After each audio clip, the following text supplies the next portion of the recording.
So, you go online, you wake up, drinking your morning coffee, and a new set of Bitcoin FUD has dropped. Who are you going to call? You're going to call the FUD busters. Our next panel is going to be about proof of sustainability. This panel is going to examine how mining can build this new sustainable future. The topics we're going to cover are energy efficiency, renewable energy use, energy grid challenges, trends, and then also the community development and environmental impacts. Stefania Barbaglio is going to moderate this panel. She is the founder of Cassiopeia, a PR and IR agency, and she's also the host of Financial Fox and is a seasoned advisor in equity and crypto markets. Let's bring up her. Thank you, Mag. Thank you a lot. Right. So first of all, I would like to thank Michael Parenti for giving me the opportunity to moderate this very interesting panel with such an amazing leader in the space to discuss how Bitcoin mining is impacting the future of energy. So I'm going to bring on the stage Aydin Kilic, CEO of Hive Digital Technology. There was a mic. Thank you. Thank you so much. Dr. Sven Hildebrand. Sven has been doing amazing work in the digital technology space and regulation since 2017. Then we have Dennis Potter, CEO of Satoshi Action Fund. And finally, we have Daniel Button, Climate Tech investor that is advising family offices and public listed companies. So I kind of want to kick off with some of the main assumptions of obviously the public Bitcoin mining is about industry, consume lots of energy, so everybody focus kind of like on the energy expensive nature of the business as also the resource cost. But actually, we have evidence and proof that Bitcoin mining is actually good for the energy infrastructure, and there is a lot of innovation happening. So I actually wanted to start with you, Aydin, because you are an expert of this art of Bitcoin mining, and we have just listened at Frank's presentation, and we heard about the commitment that Hive has to renewable energy. So just give us a quick overview of this art of Bitcoin efficient mining. Yeah, so I think the pillars of efficient Bitcoin mining are ensuring you have really good uptime, which is increasingly a challenge as we get to industrial grade Bitcoin mines. So at Hive, we have approximately 50,000 ASIC miners spread over about half a dozen facilities, right? So when you think about the good old days when people had a 2 or a 5 megawatt Bitcoin mine, that's one facility, and you could probably see from end to end, and people would just look for flashing red lights and they would go replace the miners, right? As things grow and scale and you have tens of thousands of machines over a campus, you need to have really good software systems that track the status of miners to make sure anyone that crashes or goes down, or whether it's a hashboard, a fan, or it's just frozen, you've got a really good process to quickly repair it and get it back up, right? And that's tracked by Bitcoin per exahash. So one of the industry analysts, Anthony Power, who's here today, he does a great job of tracking that, and Hive consistently ranks amongst the top of all the publicly traded Bitcoin miners when it comes to Bitcoin per exahash. Now, on the more fundamental component, the other use of the word efficiency is when you look at the joules per terahash of an ASIC miner. So put simply, how much energy does an ASIC miner consume to produce a unit of hash power, right? And that's sort of it's essentially a physics equation that governs the cost to revenue ratio of an ASIC miner. So the most efficient miners today on the market, for example, the S21 Pro is 15 joules a terahash. Now, when you put that into comparison, again, the good old days, I've been in mining, Hive was founded in 2017. That's when I got into the mining industry. The S9 was about 100 joules a terahash, right? So basically machines have gotten 6 times more efficient, and that's the advent of technology where you have the actual silicone, the ASICs, have moved from 7 nanometer to 5 nanometer, and now it's rumored to be approaching 3 nanometer processes. So that's on the semiconductor physics level at the core of it. So there's sort of a broad description of efficiency in this industry. Okay, thank you. Dennis, perhaps we could discuss a bit about this innovation that is happening in the Bitcoin mining space. And maybe you can talk about how Bitcoin mining is actually helping to rebalance the energy grid that is very sensitive. Yeah, absolutely. So there's an incredible amount of innovation that's taking place in the Bitcoin mining ecosystem. One of the really interesting things about the potential of Bitcoin mining is it can be used as an energy tool, as a piece of energy infrastructure. This is something at Satoshi Action that we talk a lot about with lawmakers and regulators to help them understand the potential of Bitcoin mining. So as a quick example, to put it all in context of like just the true power of this technology, we had a couple of events that took place. First, we had Bitcoin mining predominantly taking place in China leading up to 2021. And then eventually when mining was banned in the nation, a lot of those miners came to the US. But there are really two big winter storms on either sides of that ban where the Bitcoin miners came to the US that we need to look at and look at the data and understand the impact that Bitcoin mining had on the Texas grid when a lot of the miners came to the US. So first you have Winter Storm Uri came through, completely demolished the Texas energy grid, brought it to its knees. In fact, it was almost a complete system-wide outage. It was within moments of a total system-wide outage, which is just absolute worst-case scenario. This is not rolling brownouts. This is not rolling blackouts. This is complete collapse. It can take months to recover from these types of events. So really bad situation in Texas. They were not prepared for it. And then what happened after that event, which actually hundreds of people died from, which is insane to think about. This is the thing that people need to keep in mind. When your energy system collapses, at best, your food is going bad in your freezer. At worst, people are dying across the state, across the country, across the world when these types of systems go down. So it's critical to keep them online. And that's why energy grid operators are so concerned about the reliability of the grid. You'll hear that a lot, reliability, reliability, reliability. And so, but Winter Storm Uri, let's put that in a pocket. China bans Bitcoin mining. All the miners come in, they plug into Texas. And then what happens just shortly after that is ERCOT puts out a report. It's a winter resource report. And it actually says in that winter resource report that Bitcoin miners are well positioned to contribute at least 1.7 gigawatts of power back to the energy system in a time of need. What does that mean? So Bitcoin miners can wind down. We've heard this a lot. They can wind down. They can make their power available to the grid when needed. And so they put this report out, and lo and behold, a month or two later, another big winter storm comes through, Winter Storm Elliott. But this time, the energy system in ERCOT had a new tool in their toolbox, and that was Bitcoin mining. The Bitcoin miners did, in fact, wind down and deliver up to 1.7 gigawatts of power back to the energy system during that emergency.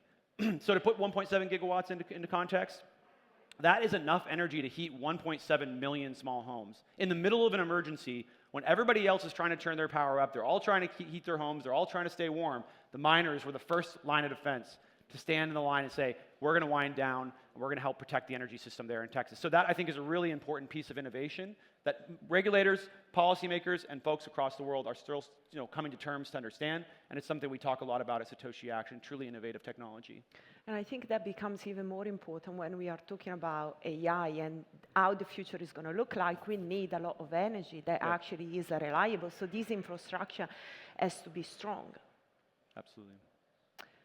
So Sven, can I ask you about how do you see this word of regulation? Because it's quite tricky. I think regulators don't even know how to regulate. We saw, for example, in Norway, there was problem with Bitcoin mining. The energy bills went up 20% for residents. So do you think regulators are making the effort to understand? And also, what are the incentives for them to actually obviously understand, but also support this industry that is changing a lot? Yeah, that's correct. So I think when you look at the regulatory part, one mistake that a lot of people from the technology side make is that they believe that regulation is always functioning after rules that make sense, and that the technology, that they understand the technology and then they make the rules based on that, what they understand about the technology. But this is not how politicians work. Politics and also regulation works different ways, and they don't always make sense on a sense-making level. So what Dennis just said makes 100%, you can explain this to a kid, and the kid would say, that makes sense. But regulation and the way how politics work sometimes are not sense-making in a way that it wouldn't make sense on a broader side of things. So sometimes you have a regulation. I can pinpoint this down to the MiCA regulation. MiCA regulation is the regulation I know best. That's the European crypto regulation. How did this work? When the MiCA regulation came into place that regulates complete Europe, there was a fight that the Greens put up, and the Greens said, we are not going to sign the MiCA regulation, which regulates the whole European continent, if proof of work is not banned. They would ban, they were planning to ban everything related to proof of work in complete Europe. That means no exchanges can deal with any proof of work token, every token, Bitcoin, Litecoin, everything that uses proof of work. No mining, of course, no mining in complete Europe, everything would be banned. And it was over a weekend. There was just a weekend where we, as the FUD fighters, you know, we were pretty instrumental in there. We went in and said, well, this can't be. So the compromise was that they introduced those ESG rules that we are now talking about, and that I'll be talking about tomorrow. Do they always make complete sense? No, but it was just a compromise, because if the regulator wouldn't have regulated it that way, then the whole MiCA wouldn't have been signed. So that's the way that regulation sometimes, unfortunately, sometimes works. Yeah. And maybe one more thing, and I think it is highly important to understand regulation. And that is something where I sometimes see like widespread in the industry, because you have all the cypherpunks, the Bitcoin folks, they're like, I don't want regulation and I don't like that, and they don't even make the effort to understand it. And I think that this is wrong. If you want to make up your head around something, you at least have to understand it. Then you can dislike it, or then you can engage with it in some form, but you have to understand what you're dealing with.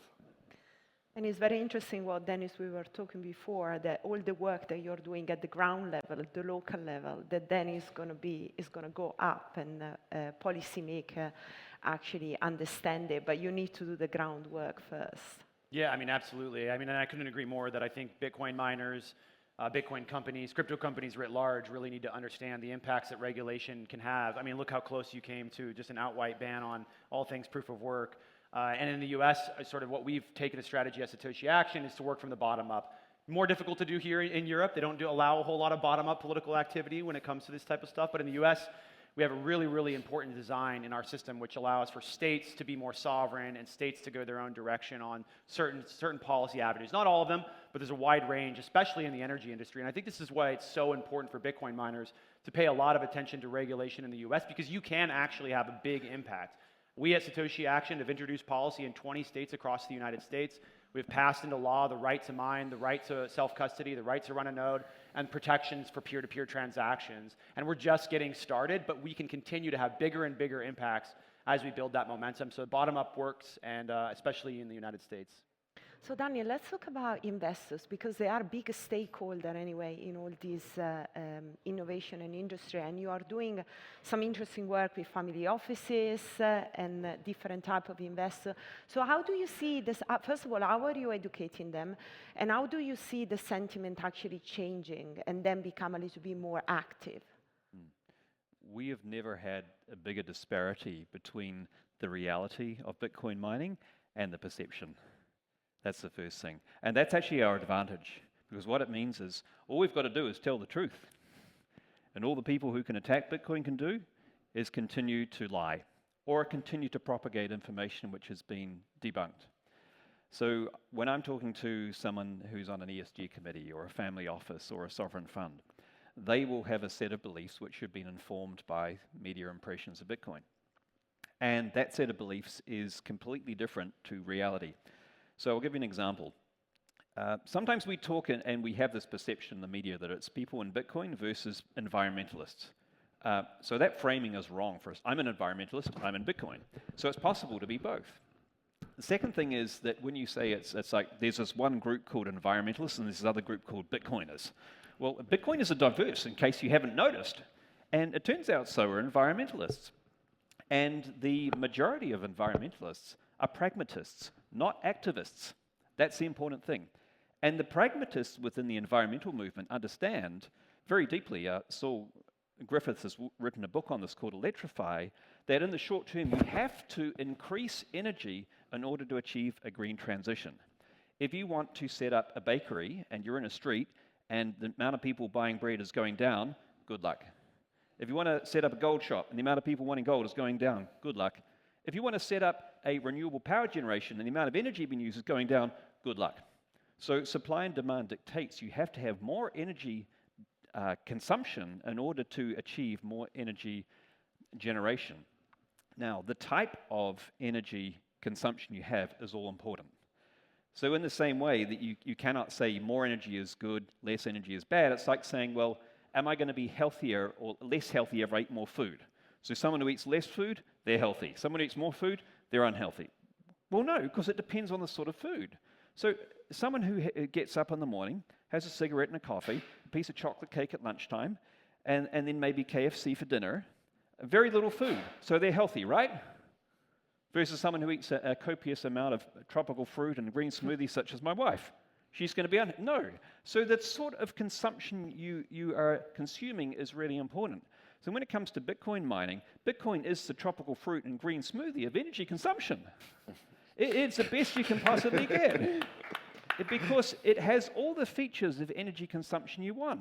It uses predominantly stranded energy, renewable energy, sustainable energy, location agnostic, time of day agnostic. You couldn't get a more perfect customer, and this is not a group of Bitcoiners deciding that they want to greenwash. This is solar engineers, battery engineers, wind engineers saying, we have never had a more perfect consumer of energy ever. So these are the sort of messages that when I go out to investors who are looking to get into Bitcoin, I just relay the reality. That's why I say all we have to do is actually tell the truth. It's not as if we have this asset. I think there's the impression out there that we have this asset called Bitcoin. We want number to go up. And so what do we need to do? We need more adoption. So we better spin a story to make that it's good for the environment. Not at all. Actually, what we're doing is we're just simply relating the truth that there's this incredible technology called Bitcoin that happens to have this accidental benefit of the flexibility created by Bitcoin mining that we've never in the history of the world ever had such a flexible consumer of electricity, and this has immeasurable benefits, some of which we've quantified and some of which we haven't, some of which are the subject of peer-reviewed research, some of which is not yet. Dennis has done a fantastic job making sure we get more peer-reviewed research that's backing up the benefits. Thank you. So the consensus is changing now, and the scientific consensus, if you look at the last 11 peer-reviewed articles, 10 of them have actually supported and said there's positive externalities to Bitcoin. But still, people don't know that. People do not know that. But still, there is a difference between scientific consensus and what politicians and regulators do. Correct. So I think one of the things that we need to emphasize a little bit more is not only to be correct. That's one part, but that's only half of the part. You have to be correct, and then from a communication side of things, you also have to actually dominate the political and actual talk. And that is something that we, as an industry, have not been good at in the past. I mean, that's just the way it is. The whole, and we've seen that in the very great slides from Bob, I think. I just really love that slides where he said, okay, where does all this communication come from? And it basically comes from De Vries, right? So De Vries was there, he's one of the first, and then it all trickled down. And we as an industry have simply not done a good job, and we must improve there. But I think there is also the aspect about investors want to make money. And I think now Bitcoin mining is becoming a great opportunity for people to make money because, Yeah. I mean, and here I want Aiden to talk a little bit more about the key role the Bitcoin miners are playing now in the AI space. I mean, Hive is also a AI, a data center operator. So maybe you can articulate a little bit more about this opportunity as an AI operator, data center operator. Actually, I'm happy to do that, but just building on the comments Sure. that Dan and Dennis made, first of all, they were excellent observations because to both your points, right? If you have a brownout or there's a power shortage and everyone's racing to bring capacity online, that's very different than capacity that's online where Bitcoin miners can instantaneously curtail their load, right? And that's a very key attribution of the nature of our consumption. We call it grid balancing or demand response, and it's just different terms for the same thing. And in Sweden, and Johanna is our country president, she's right there, she oversees our operations over numerous sites, and we're about 40 megawatts in Sweden. When I went to visit Stockholm in 2021, the national energy provider actually greeted me. I had a meeting at their head office in Stockholm, even though our operations are in northern Sweden, and they told me that Hive is the largest demand response participant in the country of Sweden. And we've been doing this since 2020. And so when you guys talk about these examples, we've been one of the leaders in that space. And I guess to your point, it's about getting that message out there. And Johanna's been doing a phenomenal job in Sweden getting that message out. But sometimes politicians are biased and they almost don't want to listen. They're just kind of like, la, la, la, la, you know. And so I think, look, I'm an electrical engineer, so to me it's physics, and that can easily parlay into the money-making aspect of it, right? Because you've got, you know, kilowatt hours, dollars, and hash, right? And it's all interrelated. So really, a lot of miners throughout, and the US too, I think have been exemplary in the way that they've consumed energy. And it's very tech-driven, you know, it's not easy. You have to have a team of engineers and your systems have to be built so you can instantaneously respond to signals from the grid. So I just wanted to elaborate on the excellent points that you guys made.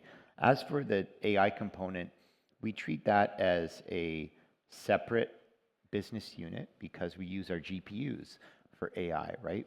So on the AI side of the business, they operate in tier 3 data centers. So you need to have much better uptime. Bitcoin mining can be a lot more variable because you can instantaneously curtail in response to grid balancing. For AI, you need to have immense uptime if somebody's training a model or expecting a certain level of service. Even if it's not AI compute and it's high performance computing, you need to have tier 3 level standards. So two different, the bedrock is data centers, right? And so we do both. One thing that's interesting, as you alluded to, profit and making money, I know this is an investor conference, but it's a very interesting statistic. And that is you get about 10 to 20 times the profit density per watt in AI compute than you do with Bitcoin mining. So for example, if you're mining with an S21 right now, you're getting about 10 cents a kilowatt hour. An H100, if it's doing AI compute, people are paying about $2 a kilowatt hour for that machine. So it's about 20x. Again, it's a data center business, and you can really just focus on the dollar per kilowatt hour on the revenue generation side as your apples to apples comparison. But the fundamentals of the business are very different in terms of the infrastructure that you're building. So I can go deeper into it, but as a high level, that's sort of the best way to describe it. It's kind of interesting because before we had a question from someone talking about how can you actually track the renewable energy that goes that is utilized if there is a way. So then, we are using so much energy for AI. Is there a way that actually we can track where this energy coming from?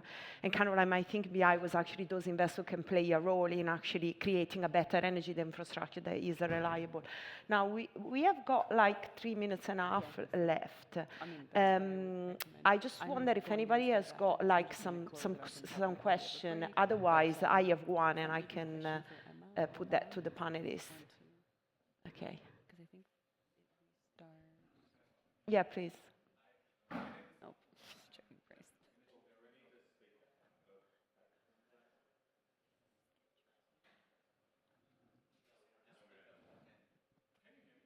Yeah. Yeah, go ahead. Platform in Frankfurt. So once again, so my question is to Mr. Kilic. How do you handle the disposal and recycling of GPUs to ensure that the environmental impact of electronic waste is minimized? So we have thought a lot about energy consumption, but a little bit more about the hardware side, a little bit information. How do you handle the electronic waste? Yeah, that's actually a great question. So the beautiful thing about the Bitcoin mining ecosystem is that when you look at, again, I keep using the word physics equation. So your break-even price is a function of your machine efficiency, Bitcoin price, difficulty, and your electrical price. So if somebody is in South America and they've got really cheap power, say 2-cent power, what happens is you could sell your older hardware, so it doesn't go into the garbage. We actually sell our older generation gear. So back when the S9 was the prevalent ASIC miner, like the Model T Ford, and those became obsolete in North America, a lot of them were getting sold into South America, right? And then there are other companies, for example, in Europe that will take hash boards and are using novel applications where they're trying to turn old ASIC mining hash boards into household heaters. There's a startup that we're invested in called Hestia that does that. And so it's a very interesting, and I would say, R&D and innovation focused industry. So I've yet to see a Bitcoin miner just throw a bunch of ASICs into the trash heap. And I've been in the industry for, coming on 8 years now. So that's how we approach it. And by the way, we, at least at Hive, are green energy focused, hydro and geothermal. So on the energy consumption side, we're very, very focused on using green and sustainable energy. And again, to their excellent points, we are usually if not in all our locations, close to the point of hydro generation. In New Brunswick, we're in a town called Grand Falls. You could see the hydro dam 5 minutes from a Bitcoin mine. In Iceland, it's right by the geothermal plant. In northern Sweden, again, there's a hydro location, right? So that's on the energy generation side. Just really quickly on that, just to close out as well, I think there's so much opportunity for hardware that is coming out of the economic cycle for some of the public miners, the bigger miners that are constantly in pursuit, of higher uptimes, higher efficiency, especially in the United States. But one of the really big opportunities is the ability to use a lot of this hardware on renewable energy, specifically variable renewable energy like wind and solar, which have lower uptimes, because it's very difficult to be profitable on a wind farm or solar farm, which only might have 30 to 40% uptime with this brand new equipment. So as more of this equipment comes out of, sort of being at the front of the line and it gets to the back of the line, it starts to get shoved out of some of these big sites in North America, it's a key and critical concept to be able to use those types of machines on this variable renewable energy because they've already lost a lot of their economic value. They've depreciated quite significantly. So that's a huge opportunity that we're looking to explore more research at Satoshi Action. So, yeah. Bitcoin is the only piece of hardware that doesn't have an e-waste issue. I was speaking to an equipment recycler 2 weeks ago, and he said 100% of Bitcoin miners are recycled. 0% goes into landfill, and it's the only sort of electronic that lacks the heavy metals such that it's an e-waste issue. There is no e-waste issue. Too, Mike, okay, I'll add to that this way.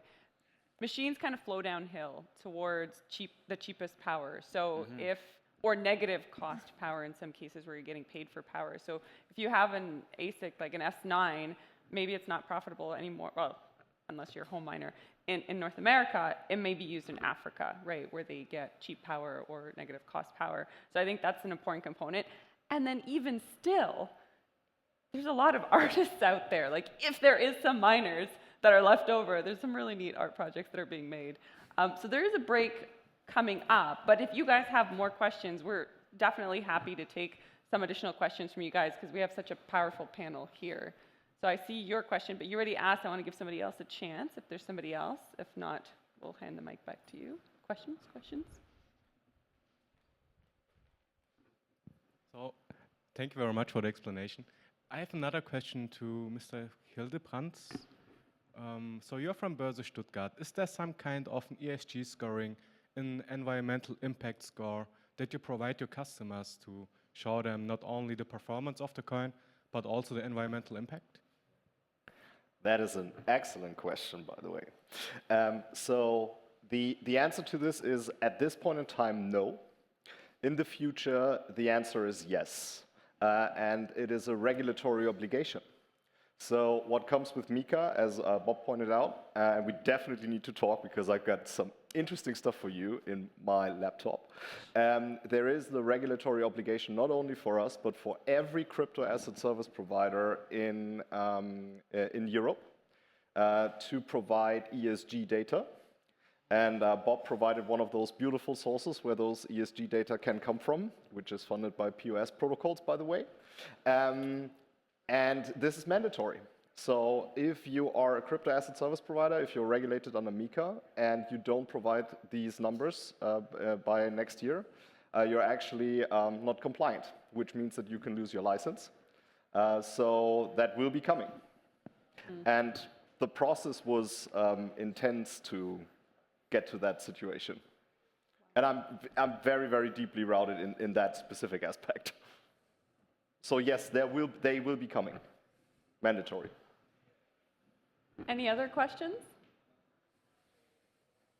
If not, then we're happy to wrap up this panel. As a reminder, there are 2 sessions going on, one on this main stage. There's a community stage upstairs as well. I hope you continue to enjoy the talks. We'll be back at 11:30.